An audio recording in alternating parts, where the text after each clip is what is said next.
Hi అండి, అందరికి praise the lord. అందరూ బాగున్నారు కదా. ఈరోజు సంపాదించింది ఎలా ఖర్చు పెట్టాలో కొంతమందికి తెలియదు. మరి కొంతమంది అసలు సంపాదనే సంపాదించి పెట్టరు.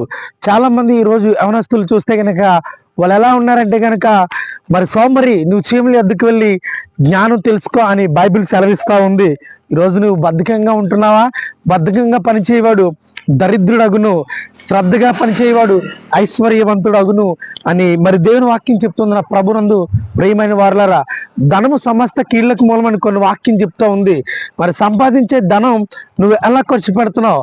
చక్కగా ఖర్చు పెట్టాలని మరి అది కూడా చక్కగా లెక్క తేట తక్కింగా చెప్తోంది. మరి అరిస్టాటిల్ అనే ఒక మరి తత్వవేత్త అంటాడు కదా, నువ్వు సంపాదించే సంపాదన కంటే తక్కువగా ఖర్చు పెడితే నీకంటే ఆర్థిక తత్వవేత్త ఎవరు ఉండరు అని చెప్తాడు. ఈరోజు నీ సంపాదన ఎలా ఉంది?